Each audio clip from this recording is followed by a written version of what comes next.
Muraho neza, uyu munsi tugiye kuvuga ku muhanzi nyarwanda ukunzwe na benshi. Uwo nta wundi ni Kevin Kade. Ese yabavuye kuri Portugal agafana iyi ekipe muri iki gikombe cy'isi. Uburwayi yaramaranye igihe aje avuga gusubukura umuziki we vuba, kandi MTN wacu muzika festival nayo arakomezanya n'abandi.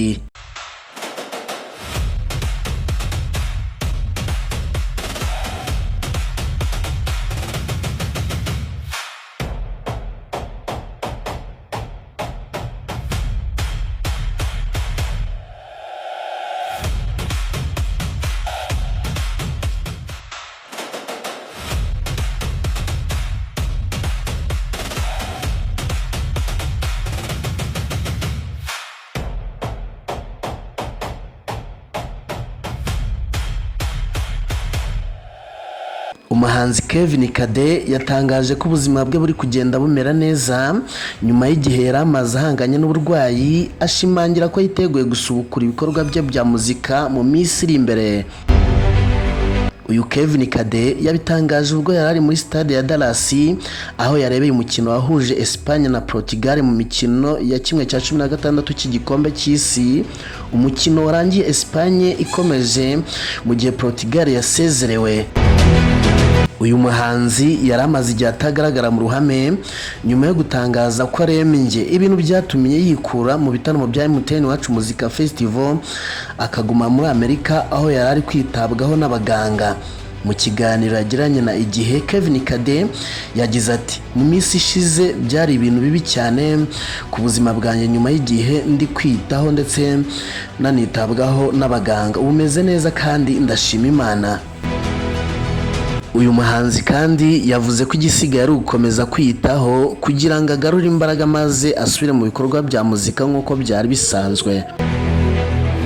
Ubusanzwe nubwo Kevin Kade adakunze kugaragara akurikirana imikino ya ruhago, kuri iyi nshuro yisanze kuri stade ya Dallas, aho yari yagiye gushyigikira Portugal ya Cristiano Ronaldo asanzwe afana, nubwo ikipe yaje gusezererwa.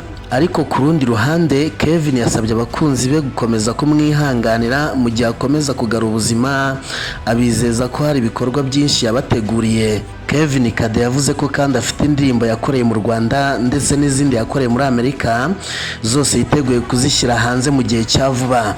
Kevin Kade kandi yamenyekanye mu ndirimbo nyinshi zakunzwe na benshi, zirimo iyi ngiyi yaherutse gushyira hanze yise Ndi Ready, n'izindi zirimo Munda, Fromiana, Mazi ya Nyanja, Nyiragongo n'izindi zitandukanye.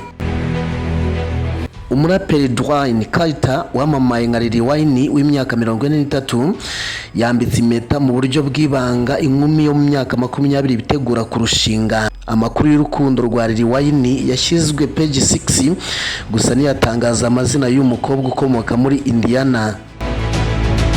Ntabwo ari ubwa mbere uyu muraperi ukunzwe muri Amerika no ku isi yavugwa mu rukundo, kuko byaherukaga muri 2025 aho Denise Bidot bakundanaga yatangazaga ko batandukanye abinyujije mu butumwa yashyize kuri Instagram, akaba aragaragaje ko Lil Wayne ari we wamubenze.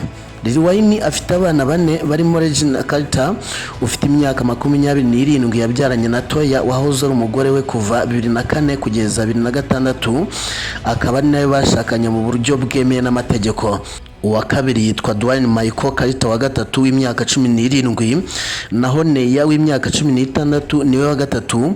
Uwa kane ni Cameron w'imyaka 16 yabyaranye na Lauren London wigeze gukundana na nyakwigendera Nipsey Hussle. Ndagushimiye kuba banye nanjye ni Kigali 250 usanzwe, nje nitwa Nero. Amakuru yo nakagaruka, niba uri mushyashya turakora subscribe yikore, ukande like, comment na share, maze ukande no kunzogera kugira ngo utazaducikanwa n'amakuru nk'aya ngaya. Mbifurije kugubwa neza.